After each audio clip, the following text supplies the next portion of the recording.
Assalamualaikum warahmatullahi wabarakatuh.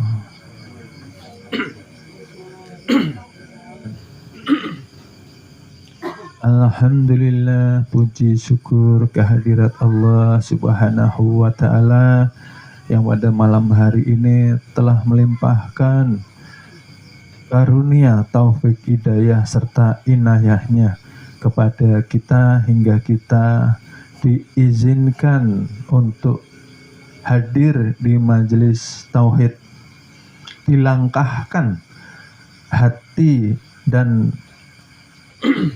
niat kita untuk mendatangi majelis yang dirahmati Allah Subhanahu wa Ta'ala. Mudah-mudahan Allah memberikan karunia berkah ilmu dan ampunan kepada kita semua. Amin, amin ya rabbal alamin. Dan saya doakan mudah-mudahan Bapak Ibu sehat, sehat badan, sehat jiwanya. Amin, amin ya rabbal alamin. Ya. Alhamdulillah, puji syukur sekali lagi kita haturkan kepada Allah Subhanahu wa Ta'ala yang telah memberikan kita cuaca yang sangat mendukung pada malam hari ini dengan diselenggarakannya majelis tanpa kendala yang berarti. Malam hari ini kembali lagi kita kaji bab masalah zikir ya Bapak Ibu. Tetapi pada malam hari ini kita rangkum kajian zikir dari awal supaya yang baru belajar mudah memahami, ya.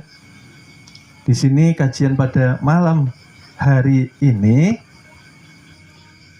kami sajikan dengan judul wasilah atau jalan menuju kepada Allah Subhanahu wa Ta'ala. Jadi menuju kepada Allah bukan hanya melalui makrifat saja, tetapi juga ada tahapan syariat, tarikat dan hakikatnya. Pun tanpa disertai tarikat dan hakikat serta makrifat, hanya dijalankan dengan syariat, itu pun tidak akan sampai di sisinya Allah Subhanahu wa Ta'ala. Ya, Bapak Ibu, baik. Akan kita mulai. Terlihat nih Bapak Ibu tulisannya ya. Yang jauh mungkin akan mendengarkan saja. Nggih. Nggih. Untuk menuju kepada Allah diharuskan kita ini meneladani junjungan Nabi besar kita. Meneladani artinya mencontoh, yang dikatakan uswatun hasanah, nggih. Karena itu kewajiban, karena setiap nabi dan rasul mereka selalu berdiri di atas syariatnya Allah Subhanahu wa Ta'ala di dalam berbagai hal urusan dunianya. Jadi seluruh nabi dan rasul itu tidak lepas Bapak Ibu dari syariat atau aturan-aturan dari Allah Subhanahu wa Ta'ala. Dan kita sebagai umat Islam, junjungan Nabi kita, Nabi Muhammad Sallallahu Alaihi Wasallam, yang menjadi wasilah yang akan menghantarkan kita sampai kepada Allah Subhanahu wa Ta'ala. Ya. Jadi sebelum ini saya bahas di sini karena awalnya di syariat ya Bapak Ibu. Kita perlu kembali atau flashback sebelum adanya syariat, maka ketika Rasulullah diangkat menjadi nabi dan rasul, mempunyai kepangkatan kenabian, maka Allah mengajarkan ilmu mengenal diri. Nah, Itu yang perlu saya pahamkan dahulu sebelum mengkaji ilmu ini. Jadi sebelum turunnya perintah sholat, maka Rasulullah diajarkan untuk mengenal daripada diri untuk kaumnya, agar nantinya mereka mampu bersahadat menyaksikan dengan benar. Tidak hanya melafaz atau mengucapkan tanpa penyaksian, artinya syahadatnya sia-sia. Karena bersahadat bersaksi tanpa melihat yang disaksikan. Ketika syahadatnya sia-sia, gugur, maka seluruh sholatnya, seluruh puasanya, seluruh zakatnya, dan ibadah hajinya maka sia-sia di hadapan Allah Subhanahu wa Ta'ala. Oleh sebab itu, mengkaji ilmu, khususnya ilmu agama yang merujuk kepada ma'rifah, pengenalan diri, itu hukumnya wajib dari lahir sampai ke liang lahat, karena ini jalan pintu keselamatan, Bapak Ibu. Okay? Lalu setelah Rasulullah mendapatkan ilmu ma'rifah, pengenalan diri, maka setelah 12 tahun lamanya, maka baru di Isra Mi'rajkan. Masih ingat ya Bapak Ibu ya?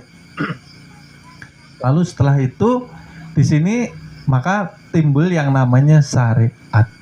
Syariat itu pakaian batang tubuh kita, dikatakan jasmani. Ini Bapak Ibu, batang tubuh menjadi jasnya air ma'ul hayat yang kemarin kita sudah ulas atau kita bahas. Air yang keluar dari sulbi wa taraib. Nah, masih ingat ya Bapak Ibu minggu kemarin. Jadi ketika kita ingin menuju kepada Allah, wajib hukumnya menegakkan syariat dengan belajar ilmu fikih. Kenapa? Karena tanpa belajar ilmu fikih maka kita tidak akan mampu untuk menjalankan ibadah zohir secara benar, okay? Karena sholat itu pun perlu belajar, ya. Maka wajib hukumnya kita untuk belajar fikih, untuk kita melakukan syariat Allah, kita melakukan kewajiban-kewajiban yang diwajibkan ke batang tubuh kita. Supaya apa Bapak Ibu? Supaya terlihat yang namanya keindahan. Keindahan itu artinya apa? Seyogyanya umat Islam, bukankah mereka sholat 5 waktu? Kalau tidak terlihat sholat, kelihatan bagus atau tidak Bapak Ibu? Tidak bagus, ya? Karena nabinya saja sholat 5 waktu, ya? Maka kita sebagai umatnya haruslah meneladani apa yang Rasulullah contohkan. Karena ini sifat jamal, itu keindahan Bapak Ibu. Nah, karena sifat keindahan ini tumbuh dari menjalankan syariat, maka tubuh inilah tempat zikir alhamdulillah terlahir. Alhamdulillah, segala puji bagi, kenapa? Segala puji bagi Allah. Ini karena nanti merujuk kepada kajian bahwa ternyata batang tubuh ini menjalankan fiil atau gerak daripada Tuhan itu sendiri, bahwa nyatanya tubuh ini mengerjakan sholat, zikir, puasa, zakat, haji karena pertolongan daripada Allah Subhanahu wa Ta'ala. Oleh sebab itu pujinya alhamdulillah. Yang wajib dipuji bukan dia, bukan kita yang mengerjakan, karena hakikat yang mengerjakan Allah Ta'ala jua, karena pertolongan Allah Ta'ala jua. Maksudnya seperti itu. Lalu timbullah zikir alhamdulillah, tempatnya di batang tuh. Jadi Bapak Ibu, ketika kita meninggalkan sholat 5 waktu, itu tanda kita tidak bersyukur kepada Allah Subhanahu wa ta'ala. Alhamdulillah itu kan bersyukur, ya? Alhamdulillah, alhamdulillah, alhamdulillah. Artinya kita menjalankan apa yang diperintahkan Allah untuk nantinya wusul menuju sampai kepada Allah Subhanahu wa ta'ala.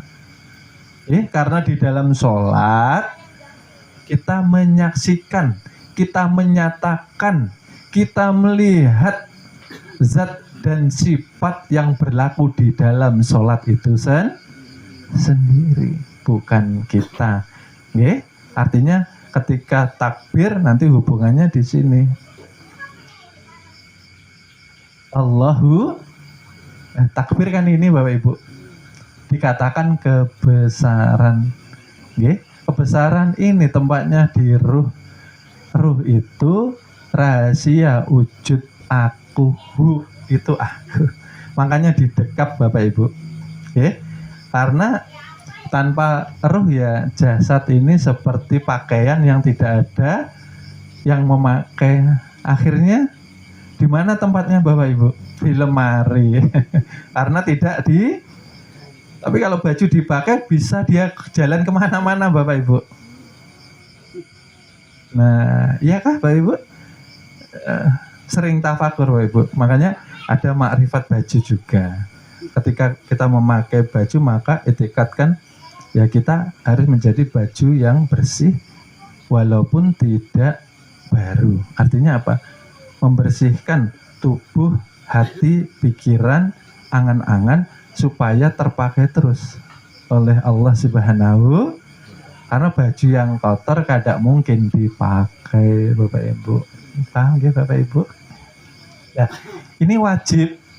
Syarat pertama kita harus melakukan syariat untuk melihatkan keindahan ke batang tubuh manusia. Setelah kita sholat pun harus melahirkan sifat yang mampu mencegah daripada perbuatan keji dan munkar. Oleh sebab itu Bapak Ibu, oleh sebab itu kembali lagi ingin kita tekankan bahwa 70 tahun lamanya bisa kita bayangkan Bapak Ibu, 70 tahun lamanya ketika seseorang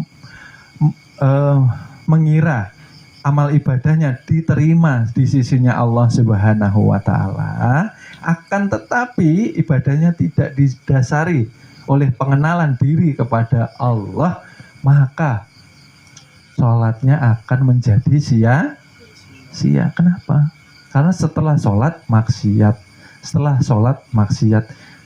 sholatnya kadang mampu mencegah dari perbuatan keji dan munkar, seperti itu.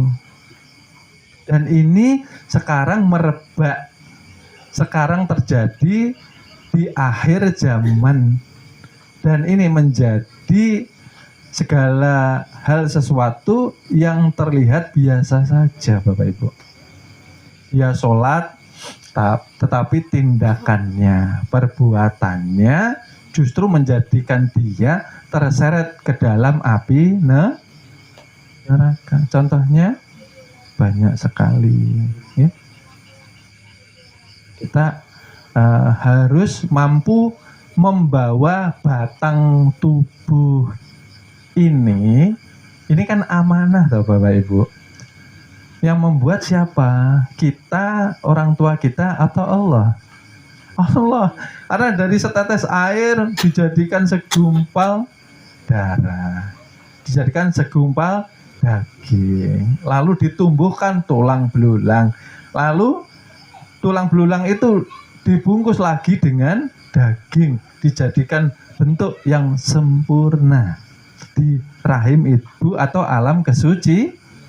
Berarti tubuhnya ini milik Allah, ini pinjaman. Mau kita bawa kemana? Setelah sholat, maksiat artinya sholatnya belum bermakrifah. Di situ loh Bapak Ibu.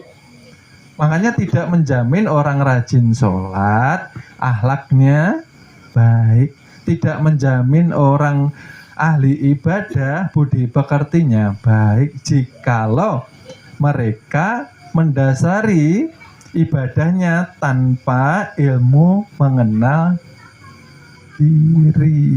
Kan seperti itu Bapak Ibu. Paham ya Bapak Ibu? Oleh sebab itu Bapak Ibu, nanti kaitannya setelah batang tubuh harus bersyariat, maka tidak cukup. Kenapa? Yaitu tadi, orang syariat kalau tidak bertarekat, nah maka seakan-akan dua umat Rasulullah mengerjakan sholat bersama, tetapi ketika yang satu sholat tanpa bermakrifat dan yang satu sholat didasari dengan makrifat, makomnya di hadapan Allah antara bumi dan langit. Kenapa? Berdirinya sama, rukuknya sama, iktidalnya sama, sujudnya sama, duduknya sama. Yang membedakan apa, Bu? Yang membedakan yang satu tidak bertarekat, okay? Tidak bertarekat. Kenapa? Karena hatinya tidak mengenal Allah, maka goflah. Dia sholat masih bisa berimajinasi. Dia sholat tidak bisa khusyuk. Dia sholat pikirannya mengembara. Sebabnya, nah itu tadi, kalbunya tidak tarekah. Ini jalan batin Bapak Ibu. Inilah tarekah. Tarekat itu jalan batin. Batin itu kan tidak terlihat tuh Bapak Ibu. Adanya di kalbu kita. Sama-sama sholat. Yang satu hatinya bersih, yang satu hatinya kotor. Terlihat atau tidak Bapak Ibu? Tidak terlihat. Terlihatnya nanti ketika keluar dari ucapannya. Ya, terlihatnya nanti di apa? Di perbuatannya. Yang dia bersyariat tidak bertarekat biasanya yaitu tadi cenderung setelah sholat maksiat, tidak menjaga batang tubuh agar selamat berpulang ke rahmatullah dengan husnul khoti. Ini kan ini amanah yang berat ya Bapak Ibu. Kenapa berat? Karena kalau tidak dihiasi dengan sifatnya Muhammad itu yang terpuji maksud saya, nggih? Bukan Nabi ya, Bapak Ibu. Muhammad itu sifat yang terpuji, maka cenderung akan melakukan sesuatu perbuatan yang dimurkai oleh Allah Subhanahu wa Ta'ala. Dia sholat masih menipu orang. Orang dagang umpamanya. Dia sholat masih bisa berkhianat sama orang. Diberi kepercayaan berkhianat. Lalu apalagi banyak sekali Bapak Ibu. Di zaman fitnah, di zaman yang akhir ini seakan-akan hanya sekedar kewajiban saja. Kalau tidak sholat masuk neraka, lebih baik ya sholat. Kan seperti itu. Lah seandainya kalau nerakanya itu tetap diadakan tetapi surganya yang dihapus, kira-kira sholat enggak? Ngapain sholat mau tetap ke neraka juga? Ya Bapak Ibu, kira-kira ini kiasnya. Tetapi seorang hamba yang kalbunya tunduk taat kepada Allah Subhanahu wa Ta'ala, dia ibadah disertai dengan keikhlasan, walaupun ke neraka asal bersama Allah. Aman tuh Bapak Ibu. Nabi Ibrahim bersama Allah dibakar api. Ya karena api itu hamba juga. Itu yang terkadang dilupakan oleh neraka itu hamba. surga itu juga hamba. Tapi ketika kita ibadah yang kita harapkan hanya surga, surga dan surga, berarti Allah ini menjadi wasilah untuk ke surga. Ini jalan aja, bukan tujuan. Saya sholat supaya Allah memasukkan saya ke dalam surganya Allah Subhanahu. Dari Allah kembalinya ke surga. Bukan dari Allah kembali kepada Allah. Paham Bapak Ibu? Berarti belum lillah. Oleh sebab itu tadi kiasnya, kalau surga dihapus, apakah masih kita mau sholat? Bagi orang bermakrifat, ada surga atau tidak ada, sama. Karena sudah sami'na wa ata'na, dia tidak melakukan satu ibadah pun melainkan hanya ridhonya Allah yang diharapkan. Tidak masalah. Yang bahaya itu ketika masuk neraka tidak bersama Allah. Nah, habis jadi intipnya api neraka. Nah, itu yang bahaya Bapak Ibu. Oleh sebab itu, di sini sangat penting Bapak Ibu ya. Ketika bersyariat harus disertai dengan tarekat. Karena tarekat ini pakaiannya kolbu kita. Okay? Disinilah sifat kesempurnanya Allah. Oleh sebab itu zikirnya subhanallah. Sucikan kolbu ini nah. Kolbu mukmin baik. Yang dilihat tuh kolbumu. Yang dilihat itu amalanmu, bukan zohirmu, bukan ketampananmu, bukan kecantikanmu, bukan kekayaanmu, bukan kesusahan dan miskinmu. Kolbumu yang ditilik, amalmu, kebersihanmu. Jadi ketika seseorang ingin wusul kepada Allah, sholatnya malas, membersihkan kolbunya kalau ingat. Nah ini seperti apa? Cita-cita surga, tapi tidak mau beli tiketnya. Nah, jadi oleh sebab itu ini pesan bagi ulun nih pribadi, bagi pian ini umumnya, bahwa ketika kita melihat saudara kita ada yang belajar mengkaji ilmu makrifat ketuhanan, kita melihat inyak belum sholat, didoakan, ya. Jangan dicela, jangan disalah-salahkan, jangan disesat-sesatakan, ya. Karena inyak masih saudara kita. Semasa inyak masih hidup berarti Allah masih memberikan kemungkinan untuk diampuni, kemungkinan untuk taubatan nasuha. Jangan kita merasa benar sendiri.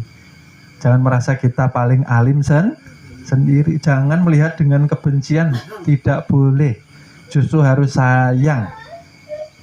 Pak, saya melihat orang itu belajar ilmunya ketuhanan, tetapi kada 5 waktu dikerjakan, kada sholat, seperti itu. Didoakan, dirangkul saudara kita. Karena inyak yang seperti itu bagikan saudara kita ini mau jatuh ke jurang api neraka, perlu bantuan, bukan justru didorong dengan kebencian. Artinya apa? Berarti ketika ingin usul kepada Allah mustahil. Jakanya kada mau sholat. Mustahil juga kalau dia sholat kada mau bertarekat. Ini syariatnya syariatullah, syariatnya miliknya Allah. Tarekat kita apa Pak? Tarekatullah, langsung daripada Allah Subhanahu. Ada naskah bandriyah, macam-macam tarekat itu. Kenapa dikatakan tarekat Allah? Karena merujuk kepada sifat kesempurnaan Allah. Oleh sebab itu kalau zikir setelah sholat, subhanallah, itu pertanda bersihkan hati, sucikan dia dari sifat apa? Takabur mungkin, sombong mungkin, iri dengki mungkin, buruk sangka mungkin, Karena yang dikhawatirkan ketika seseorang sudah mengkaji ilmu, mengenal diri, kadang-kadang merasa hebat dari yang lainnya, merasa ilmunya sudah paling benar. Maka masih sebatas teori, belum dijalankan. Umpama kisahnya nang kayak itu. Oleh sebab itu qalbu ini Allah yang lihat kebersihannya. Di dalam qalbu ini Allah melihat amal kita, disertai dengan takabur atau tidak. Seperti itu Bapak Ibu. Jadi ini sangat penting ya, karena tersembunyi nih Bapak Ibu. Yang tahu kita dengan Allah Subhanahu wa Ta'ala saja. Itu saja. Rajin sholat tahajud, rajin sholat taubat, lalu posting di status, alhamdulillah akhirnya setiap hari bisa istiqomah sholat tahajud. Karena ibadah tidak perlu ditunjukkan. Cukup Allah yang menjadi saksi ibadah yang kita kerjakan Bapak Ibu. Karena khawatirnya timbul yang namanya takabur tadi loh Bapak Ibu. Jadi himbauan agar ketika kita ibadah jauhkan dari postingan-postingan kita untuk menjaga kebersihan qalbu kita. Oleh sebab itu ini penting, sangat-sangat penting. Kenapa? Karena penentunya di qalbu ini. Kalau qalbunya kotor, ini terlihat di hadapan manusia rajin ibadah, alimnya naudzubillah, tapi kalau qalbunya kotor,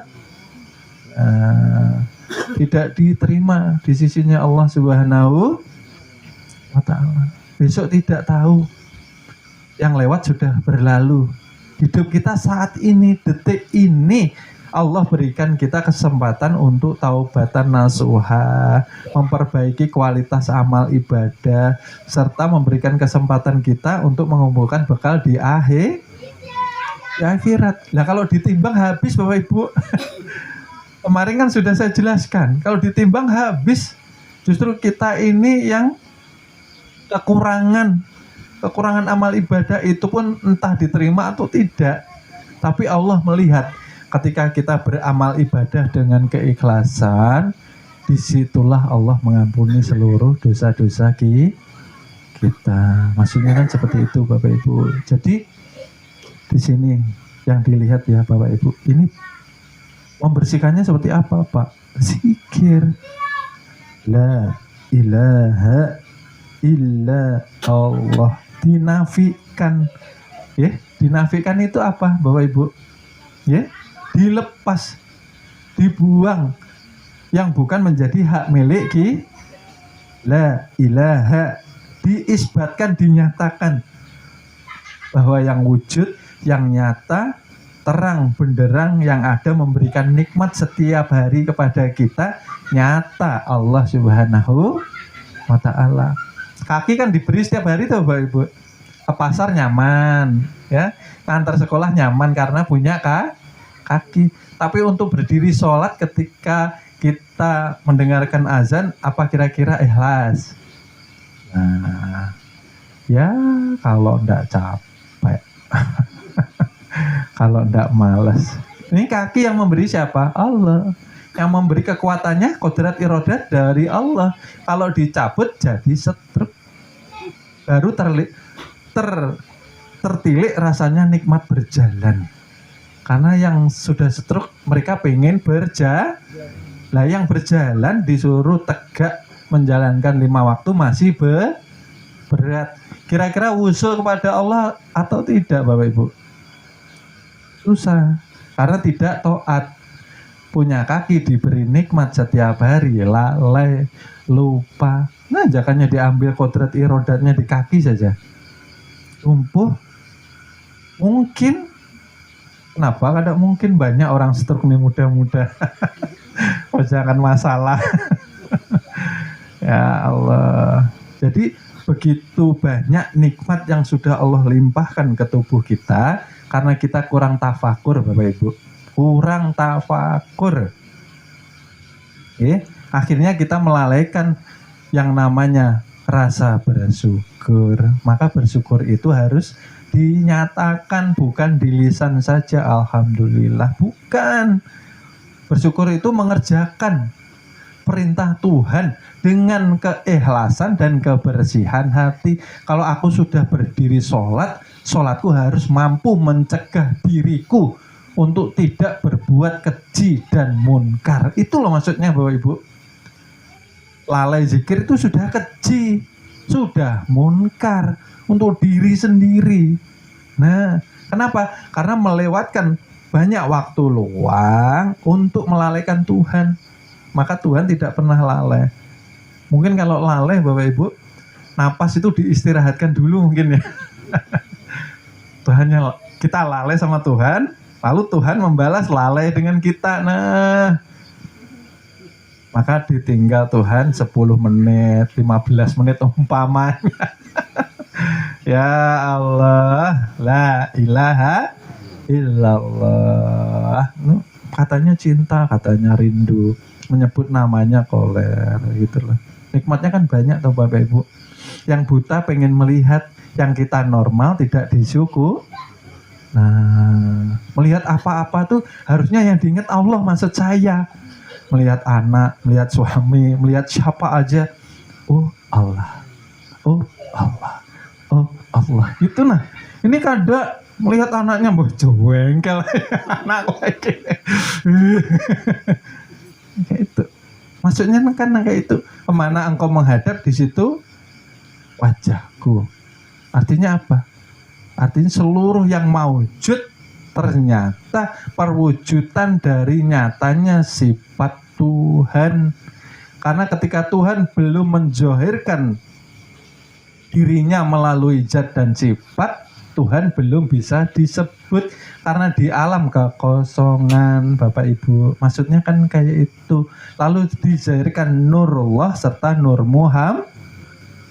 Lalu nampak. Lah yang nampak ini kita tertipu karena wujudnya berbeda-beda. Kita yang tertipu. Maka sering lalai, sering lupa. Lah di sini penting loh Bapak Ibu, ini tersembunyi. Oleh sebab itu sering saya pesan, ini harus dibersihkan baru benar sholatnya. Ini sholat iya, maksiat iya. Pagi tobat, malamnya terhijab, tercover lagi, lalu maksiat lagi. Maksiat itu seperti apa sih? Maksudnya Pak, tidak ada rasa takutnya. Orang takut itu seperti apa? Mudah Bapak Ibu. Kalau kita dikejar hantu, takut merinding. Wah, ada sampai orang tuh pingsan lihat hantu. Iya, ada yang sampai bekamih di tempat. Bergetar itu rasanya Bapak Ibu, takutan. Tapi ini mendengar lafaznya Allah ketika zikir, la ilaha illallah, belum ada rasa takut itu. Ini bedanya kita dengan para kekasihnya Allah Subhanahu wa ta'ala. Mereka zikir la ilaha illallah, la ilaha illallah, merinding mereka Bu. Merinding, ketakutan. Setelah takut mereka rindu, setelah rindu mereka cinta. Makanya sampai sakor zikirnya kadang mau berhenti. Terus maunya diisi. Karena hati kan satu aja diciptakan Bapak Ibu. Bukan dua. Kalau kada Allah yang mengisi, kalau kada Rasulullah yang hadir, maka dunia yang memenuhi. Kalau lalai zikir, maka lalai namanya ghaflah. Setelah ghaflah ini masuk namanya gibah, menilai orang. Ya, makanya dipenuhi dengan apa? Dengan asma agung Allah itu sendiri. Ya. Karena di sini Bapak Ibu, karena ini penting untuk kita usul wasilahnya harus bersyariat, syariat yang disertai tarekat. Kada mungkin diterima sholat tanpa hati yang bersih dan subhanallah. Sudah bersyariat, okay? Sudah bertarikat, membersihkan kalbu, zikirnya la ilaha illallah, la ilaha illallah, tetapi belum hakikat. Sia-sia juga Bapak Ibu. Kenapa? Karena sebelum ruh dimasukkan, dibungkus batang tubuh, ruh ini yang sudah berbaiat kepada Allah Subhanahu wa taala. Ruh inilah yang sudah berjanji di hadapan Allah Subhanahu wa taala. Alastu bi rabbikum qalu bala sahid. Benar. Engkau Tuhan kami ya Allah. Maka ketika ruh membenarkan, maka Allah membalasnya. Wa ashadu anna Muhammad Rasulullah. Engkau adalah utusanku. Yang kita kaji di sini, hati-hati ya Bapak Ibu. Muhammad hakiki, bukan junjungan Nabi besar kita. Yang di Mekah Al-Mukarramah itu yang mempunyai pangkat kenabian. Yang kita bahas hakikat Muhammad yang menjadi utusan di setiap tubuh insan. Jadi kita ini utusan Allah yang harus kembali kepada Allah Subhanahu. Dikatakan Rasul utusan, nyatanya dirasa. Bagaimana merasa? Karena adanya nyawa. Dia menyatakan diri, keluar masuk, terlihat napas. Ketika basornya ingin dilihatkan, maka dia melihat dengan mata. Kan seperti itu maksudnya. Ketika dia berkalam, maka terucap yang dikatakan perkataan.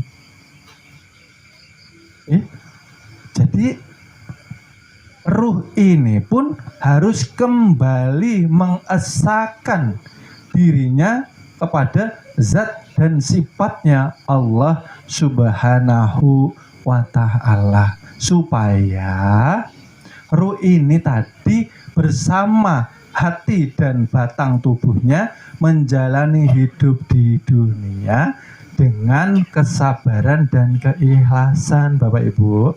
Nggih. Karena Bapak Ibu, terkadang kebanyakan orang rajin sholat, orang rajin zikir masih berkeluh kesah, masih buruk sangka dengan Tuhannya. Karena batang tubuhnya ketika menyatakan syahadat asyhadu, maka diujilah keimanannya di hadapan Allah Subhanahu wa ta'ala dengan dititipkan. Nah, ini bahasanya harus dipahami, bukan ditimpakan ujian dan cobaan, dititipkan saja.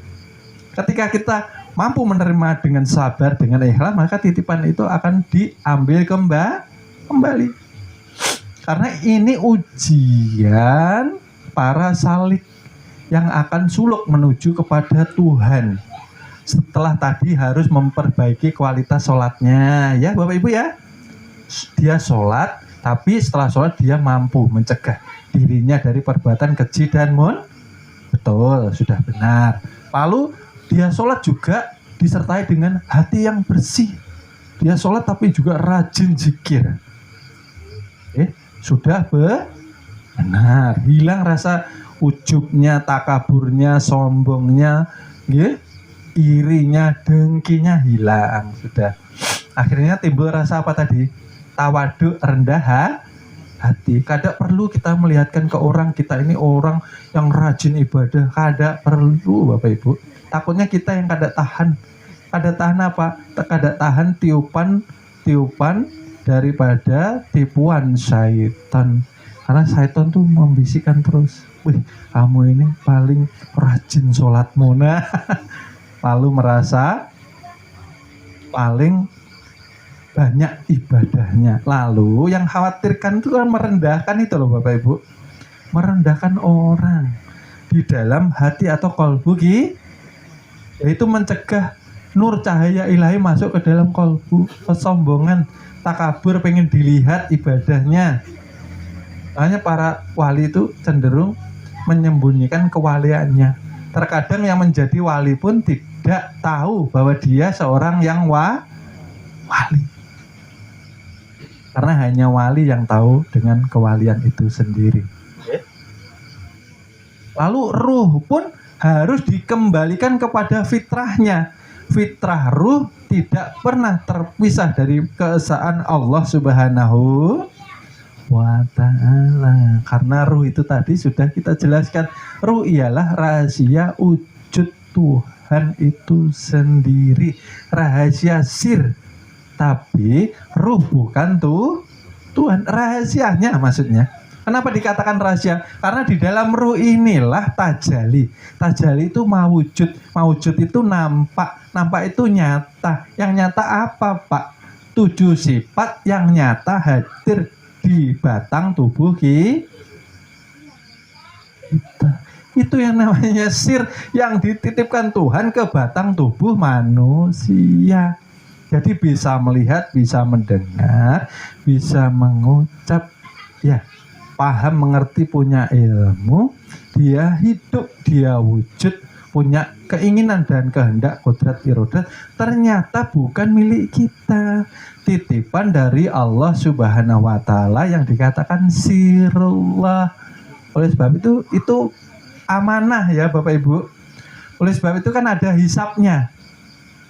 Barang siapa qalbunya tidak merasakan takut kepada ancaman yang sudah nyata disampaikan Allah di dalam kitab suci Al-Quran, berarti orang ini masih terkaper hatinya. Al-Quran kitab suci kita benar ya Bapak Ibu? Berarti isinya benar atau hanya dongeng? Benar. Tapi kita hanya membaca tapi tidak pernah meneteskan air mata. Membaca tanpa bertafakur, membaca tanpa mengerti arti maknanya. Nah, seperti itu loh Bapak Ibu. Al-Quran ini petunjuk jalan hidup keselamatan manusia. Kalau kita tidak pegang Al-Quran, sasat kita. Nang kayak itu, okay? Punya mata semaunya. Mataku kenapa gerang? Kisahnya itu nah. Mulut jiwa kenapa gerang? Nah, kisahnya. Tapi ketika dimasukkan liang lahat baru dibuka hijabnya. Ternyata seluruhnya benar akan bersaksi. Nah, ini yang berat Bapak Ibu. Di dunia kita masih bisa membela diri. Masih bisa. Tapi di akhirat la haula wala quwwata tidak punya daya upaya ternyata gitu. Maka akan bersaksi. Ya Allah, aku dulu dipakai untuk begini, untuk begini, untuk begini. Itu harusnya jadi renungan kita Bapak Ibu.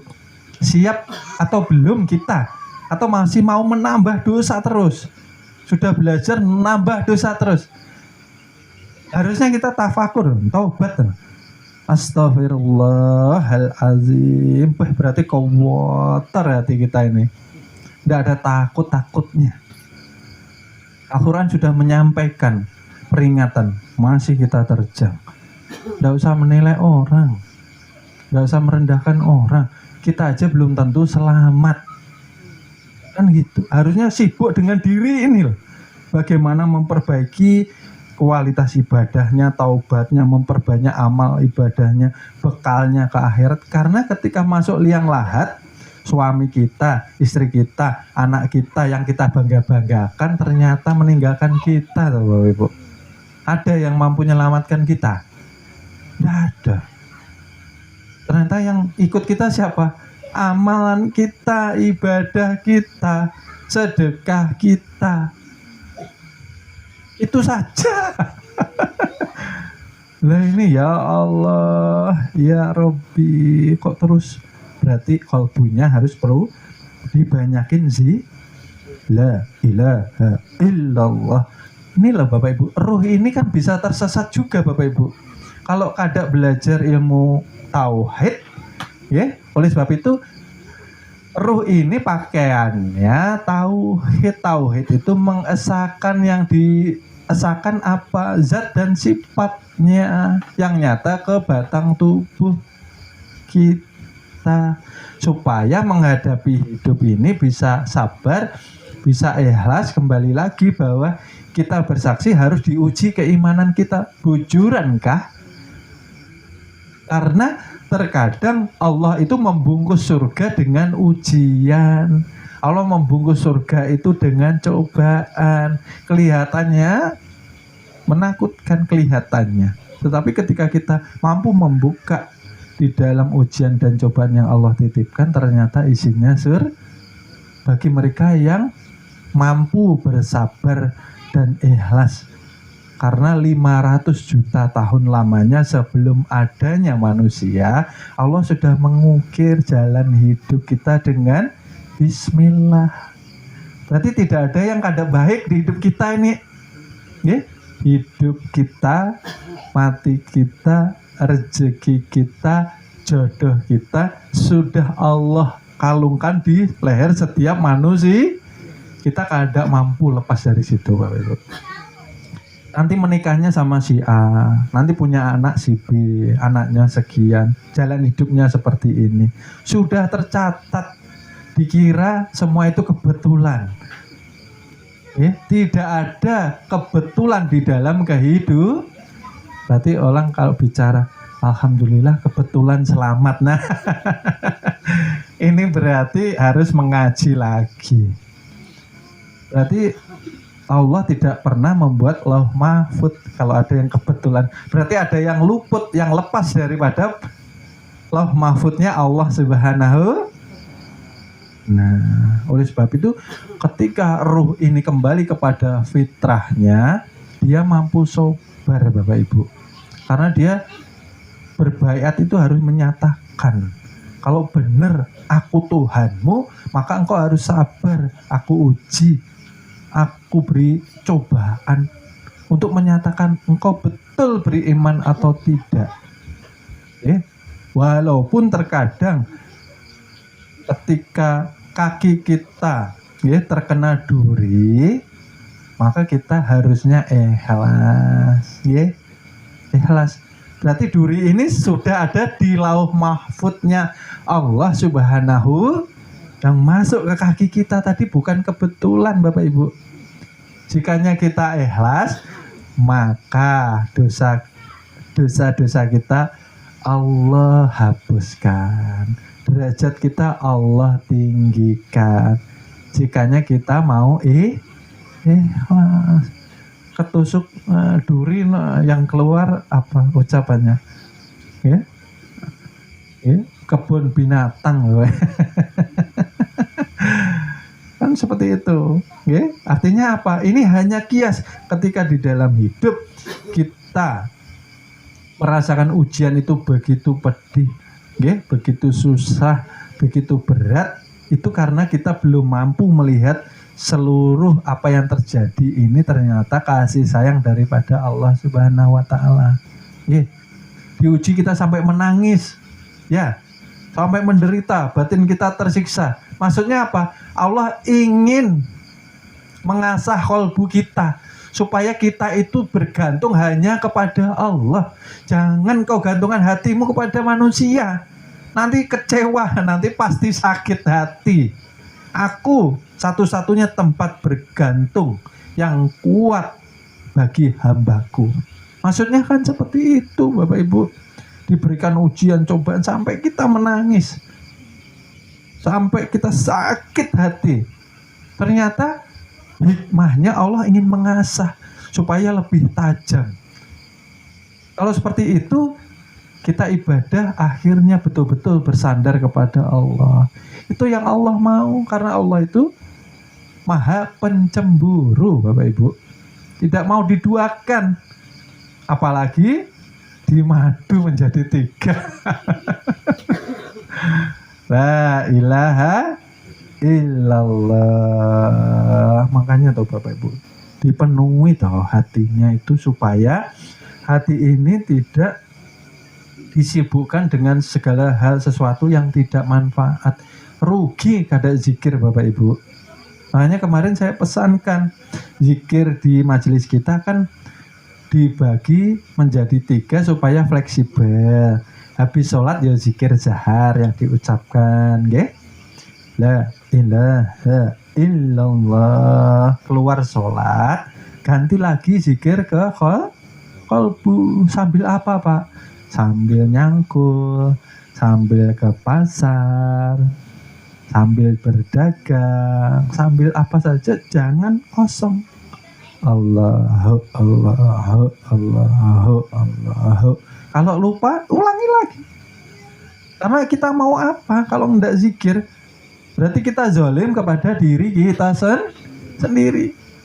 Hanya dua, Bapak Ibu. Kalau kolbu kada berzikir berarti goplah, itu saja. Kalau goplah itu nanti kemana-mana. Dia mikir masa depan, dia meratapi hidupnya, dia macam-macam. Tapi kalau diisi terus, Allah, mau menilai orang sudah tidak ada waktu. Oh itu baik, itu jelek, itu gini, itu tidak ada. Beda kalau hatinya kosong. Itu loh Bapak Ibu. Itu nanti menyelamatkan kita. Makanya itu ditanam. Setelah kita mampu menanam dengan baik, maka berakar dia hidup Bapak Ibu. Kalau hidup, tadi saya katakan ketika kita tidur, sayup-sayup nanti terdengar Bapak Ibu. Allahu Allahu Allahu Allah. Tadinya kita bingung, siapa yang zikir ini? Terus kita dengarkan Allahu Allahu. Oh ternyata tubuh kita zikir tanpa kita zikirkan. Artinya akarnya sudah tumbuh. Gitu. Kalau belum terus disiram terus. Allahu Allahu Allahu. Artinya kita tidak merasa kesepian. Jadi situlah nanti kita berpulang itu selamat. Tidak disiksa, lenyap daripada alamku, tidak membusuk, tidak rusak batang tubuh kita. Itu loh Bapak Ibu. Jadi setelah sholat diperbaiki, qalbu dibersihkan, ruh harus sabar dan ikhlas menerima ujian dan cobaan yang tujuannya mengasah ruh untuk kembali bersandar kepada Allah Subhanahu wa ta'ala. Orang kalau mau kepada Allah tidak bisa sabar, ia tidak bisa wusul kepada Allah. Nggak bisa sabar, nggak bisa ikhlas, karena kita itu diwajibkan untuk baik sangka kepada Allah. Biasanya orang tuh kalau susah terus akhirnya buruk sangka lawan Tuhan. Ketika buruk sangka maka protes lawan Tuhan. Kenapa aku kayak ini? Kenapa aku kayak ini? Maka aku ini baik, aku ini, aku ini. Nah, kada sadar inya sudah syirik kofi. Syirik yang tanpa disadari dia mengaku adanya di. Tidak ada manusia yang baik. Yang baik Allah. Bisa Bapak Ibu berbuat baik? Tidak bisa. Nggak boleh. Nanti takabur secara halus. Aku baik tapi masih nang kayak ini. Umpamanya akunya lagi. Karena berdirinya ini saja yang sholat ya si Muhammad, bukan kita. Berarti yang berbuat baik ya si Muhammad. Muhammad ya si ruh ya yang menjadi rahasia, yang punya kodrat irodat. Dia yang bisa berbuat baik karena perintah Allah Subhanahu wa ta'ala. Paham Bapak Ibu nggih? Lalu setelah ruh ini mampu mengesahkan ternyata dirinya ini menjadi rahasia daripada tajalinya Allah, maka berbuahlah. Lah ini Bapak Ibu. Salatnya benar, kalbunya bersih, ruhnya kembali fitrah, maka mendapatkan buahnya ma'rifah.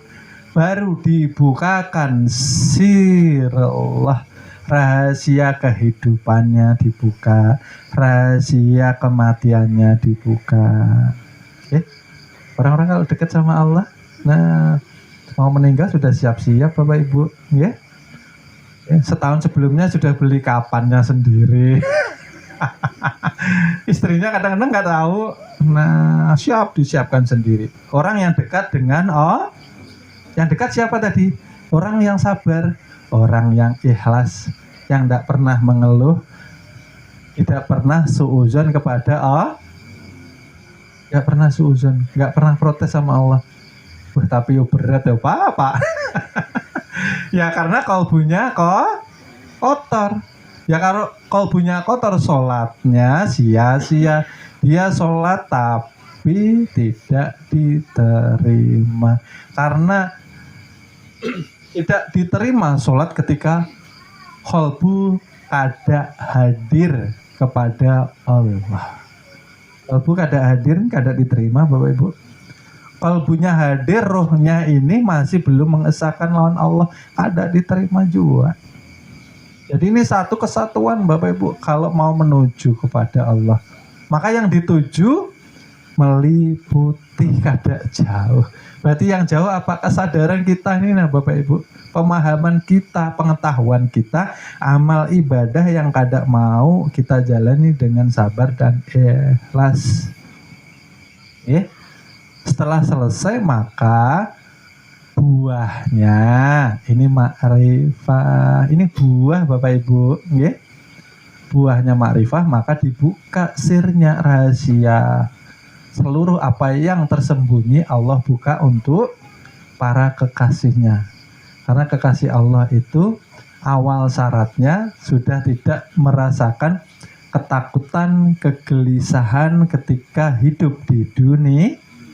Itu salah satu syaratnya menjadi wali. Makanya Bapak Ibu kalau mau menjadi wali, nah itu ya. Kenapa takut? Kenapa resah? Maka sudah ditulis seluruh hidup, mati, rezeki, jodoh dikalungkan di leher ki. Tapi kada kelihatan ya Pak.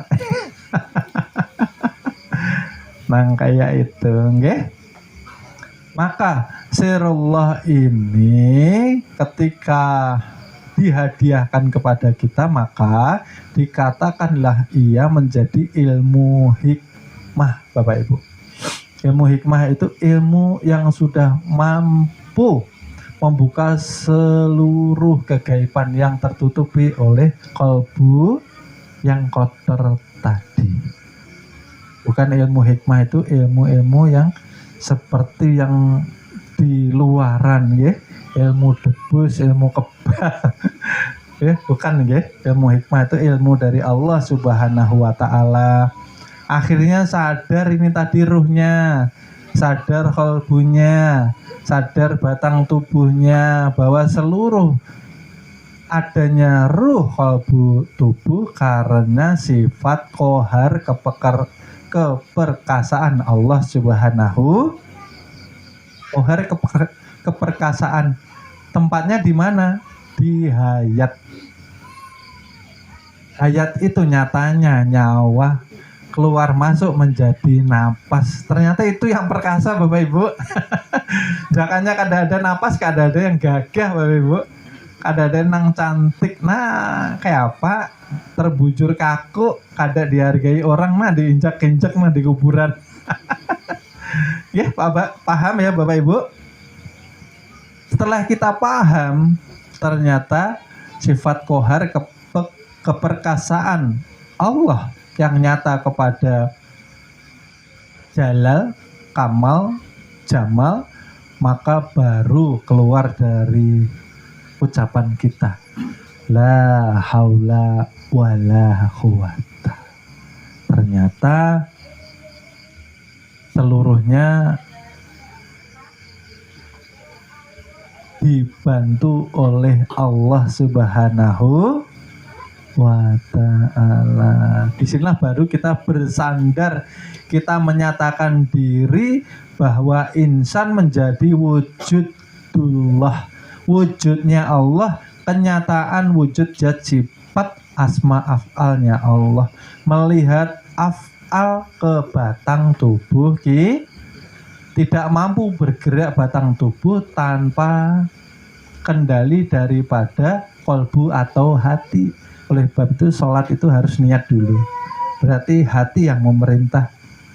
Perintah hati karena adanya ruh. Ruh mampu memerintah hati, menggerakkan tubuh. Ternyata karena ada hayatnya Allah di batang tubuh kita, Bapak Ibu. Lah disitulah baru kita pinandu, baru kita mengenal, baru kita sampai bahwa kul hu Allahu, Allah ahad, Allah asa, Allah tunggal. Tidak terpisah dengan zat dan sifatnya, hanya Allah yang ada, yang wujud dan yang nyata. Oke. Berarti kita dikatakan insan rahasia Tuhan. Tetapi Bapak Ibu hati-hati ya. Sering saya ulang-ulang bahwa kita rahasia Tuhan tapi kita bukan tuh. Nah, karena sampai kapanpun kita tidak bisa mengaku-ngaku. Karena yang mampu mengakui ya yang mempunyai diri itu sendiri, Bapak Ibu. Ini harus kita hati-hati. Belajar ilmu ma'rifat bukan untuk menjadi Tuhan. Siapa yang sudah mengenal Allah melalui tajalli 7 sifat. 7 sifat yang mana, Bapak Ibu? Basornya, kalamnya, pendengarannya, hidupnya, ilmunya, kodrat irodatnya. Nyata ya Bapak Ibu ya? Nyata. Berarti tajalli. Melihatnya di mana sih? Bukan di pandangan, tapi di qalbu. Maka akan terhapus akuan diri. Maka dari Allah yang ada, hanya Allah yang nyata, hanya Allah yang terang benderang. Oleh sebab itu Bapak Ibu kalau zikir harus dialamatkan ke diri. Jangan keluar diri. La ilaha illallah. Allah sudah wujud, Allah sudah nyata.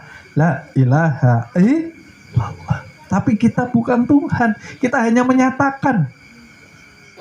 Oh, bujur ini menjadi rahasianya. Karena 7 sifat sudah nyata. Maksudnya kayak itu Bapak Ibu. Nah, setelah sudah paham, sudah sampai, dikatakanlah seluruh amal kita menjadi amal ma'rifah. Dia dikatakan amal yang soleh, di mana amal itu yang sudah sampai, yang tidak disertai dengan akuan ego, itu akuan diri. Berarti bukan aku lagi yang zikir Allah. Bukan aku yang sholat, yang sholatnya Allah. Loh kok bisa toh Pak? Yo bisa, sudah dijelaskan. Yang berdiri kita tanpa ruh, insya Allah tidak mampu akan betul Bapak Ibu. Sudah nyata. Karena harus dinyatakan supaya kita hakul yakin. Seperti itu. Maka Tuhan menyatakan dirinya. Tuhan menyatakan dirinya setelah zahir ingin dikenal. Tuhan yang berkata ini, Allah itu namaku. Allah namaku, hati-hati pelan-pelan. Muhammad itu wujudku. Nah, wujudku.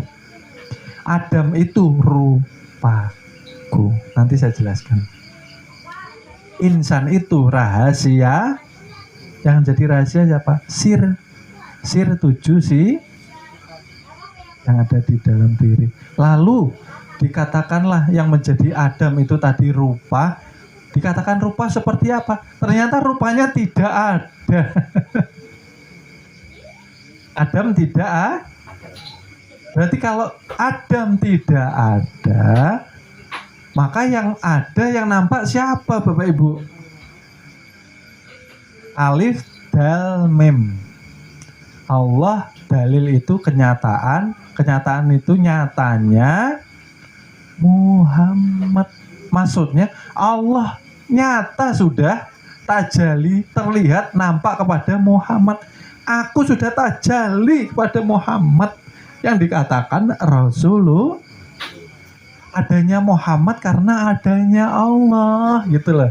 Allah ingin dikenal, menjahirkan diri, menjadi sifat bisa dikenal, dikatakan Muhammad. Oleh sebab itu di masjid tidak pernah terpisah dua nama, Allah dan Muhammad. Allah Muhammad, Allah Muhammad, Allah Muhammad. Setiap masjid. Kenapa? Ketika engkau masuk, pakailah Allah dan Muhammad itu tadi. Hilangkan akuan dirimu menjadi tiada. Maka akan tampak yang ada siapa. Paham Bapak Ibu? Nah, disitulah kita harus berhati-hati. Hidup ini penuh bahaya. Kalau tidak berhati-hati, maka kita akan menyeret diri kita ke api neraka. Diri kita loh Bapak Ibu. Bukan Tuhan yang menjolimi kita. Bukan Tuhan yang menyesarakan kita. Tetapi karena kita tidak memakai akal pikir kita yang telah sempurna Allah titipkan untuk menentukan jalan. Ini aku jadikan neraka. Ini aku jadikan surga. Engkau aku letakkan di tengah. Engkau aku beri akal pikiran, maka berjalanlah sesuai akal pikirmu. Kalau mau surga, ya yang digawi gawian ahli yo sholat, masa ndak sholat, belajar makrifat atau enggak sholat. Wong nabinya aja sholat. Maksudnya yang kayak itu loh. Nabinya aja setelah sholat, ya kolbunya dibersihkan juga supaya makin tawadu. Lah kita loh, ini kok yang saya lihat sesama umat Islam kok bentrok. Di luar sana subhanallah, harusnya sibuk memperbaiki diri pribadi, bukan menyalahkan.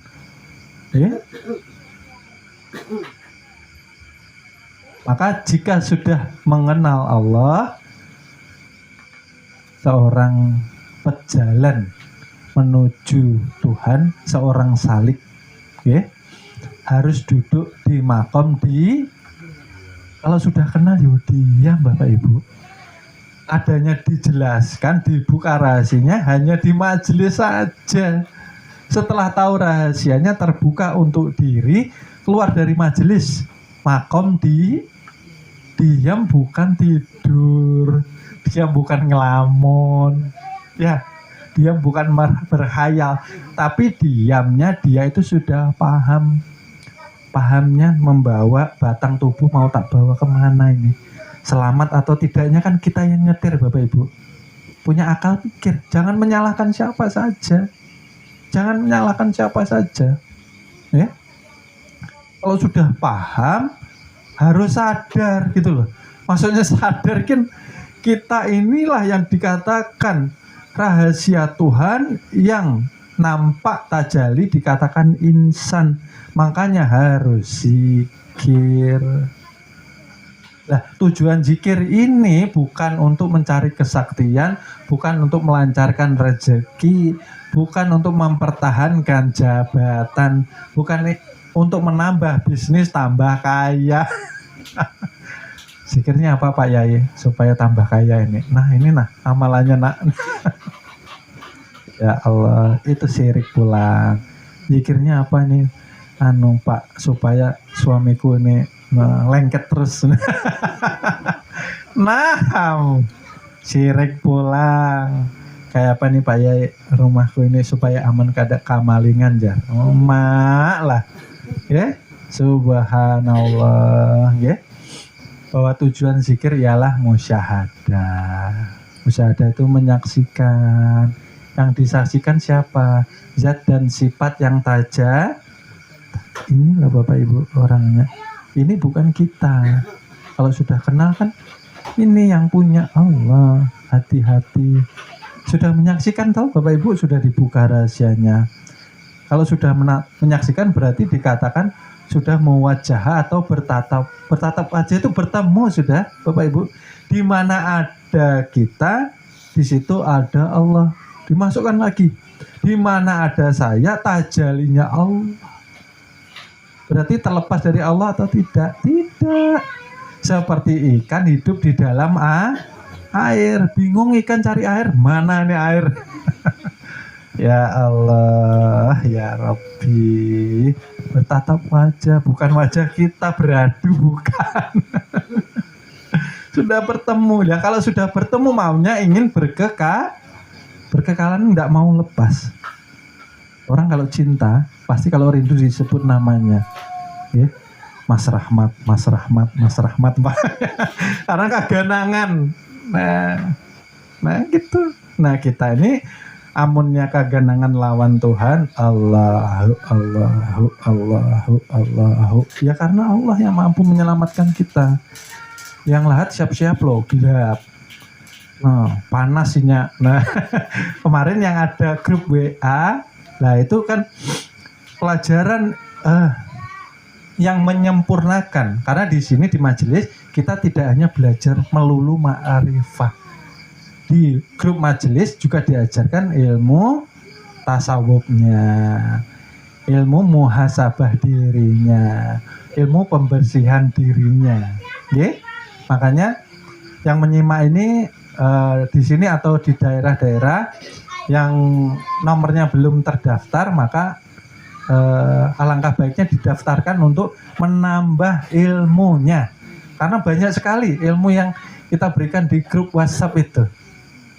Ya, untuk ya setiap hari kan harus ada kajian. Ya. Lalu tujuannya sudah paham ya Bapak Ibu? Berarti maunya bako bilah terus. Ya, karena kalau sudah menyaksikan, sudah bertemu, maka lepaslah ini tadi. Makanya ketika suami istri, ya, ketika melakukan hubungan, hilang kesadarannya. Betul. Nah, anak al-haq, nah, anak al-haq. Yang ada antara suami dan istri itu ternyata satu juga ternyata. Tapi kita yang jarang dikaji akhirnya kada paham pelajarannya di situ ternyata. Yang ada mendatangi istri dengan syahwat, mendatangi suami dengan syahwat, ya. Akhirnya apa? Anaknya durhaka, ya. Mendekati istri bukannya dengan ilmu yang baik, maka mendekati istri itu ya ada ilmunya. Mendekati suami juga ada, ya. Bukan untuk menurutkan hawa nafsu hewan saja. Lalu buahnya apa? Zikir itu tandanya berbuah, maka akhlaknya akan ya berarti kalau akhlaknya belum terpuji, berarti zikirnya belum mangkal. Apa namanya, kada tumbuh itu nah bijinya nah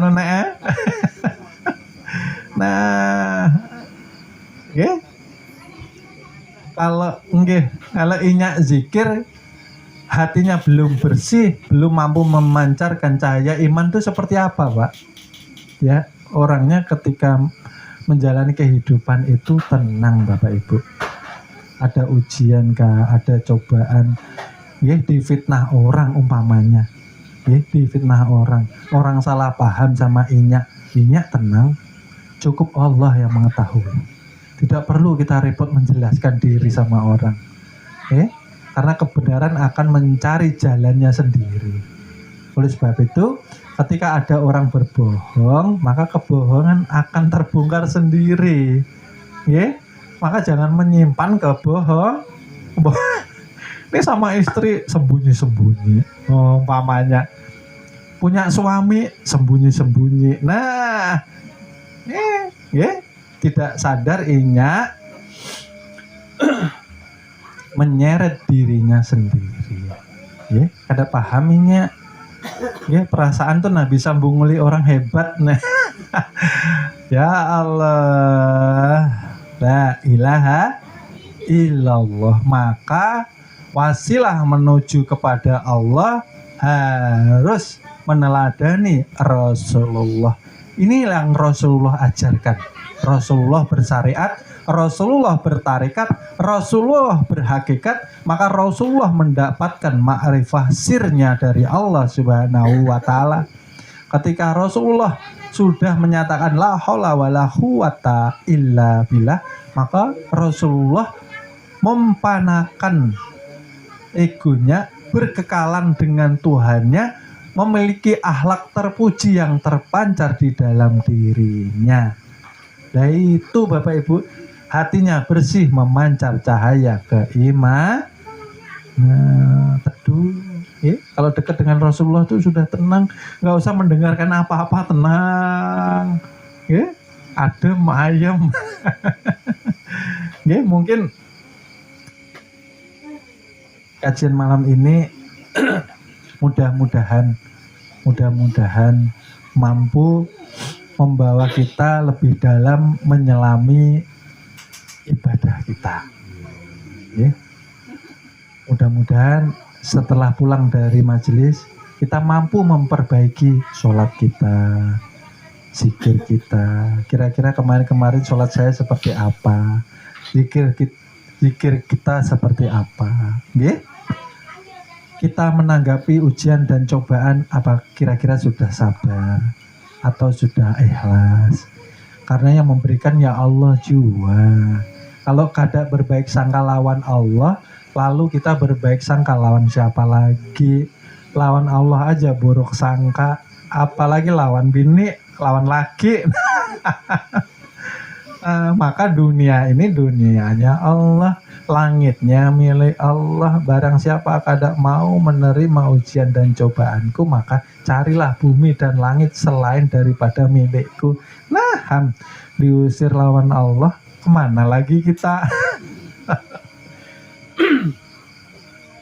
Mudah-mudahan kita tidak hanya belajar, harapan kami setelah belajar juga mengamalkan Bapak Ibu. Harapan kami kita mampu terus memperbaiki diri agar kita mampu hening. Belajar ma'rifah harus banyak heningnya. Belajar ma'rifah harus banyak diamnya. Untuk apa? Orang kalau banyak heningnya, banyak diamnya, maka akan mampu mendengar namanya petunjuk dari Allah Subhanahu wa ta'ala. Dengan hati yang bersih, hening dia. Karena kalau gurunya ngajar, muridnya yang rame, biasanya kada paham ilmunya. Nah, rame di pikirannya kemana-kemana kah itu. Umpama kisahnya nah kayak itu. Ulun biyen disuruh banyak hening. Makanya suruh zikir terus, la ilaha illallah, supaya sadar, supaya hapus yang namanya membantah lawan Tuhan. Disuruh salat sekoler, disuruh zikir koler, disuruh berbuat baik koler. Nah, maunya surga, tiketnya maunya VIP. Nah,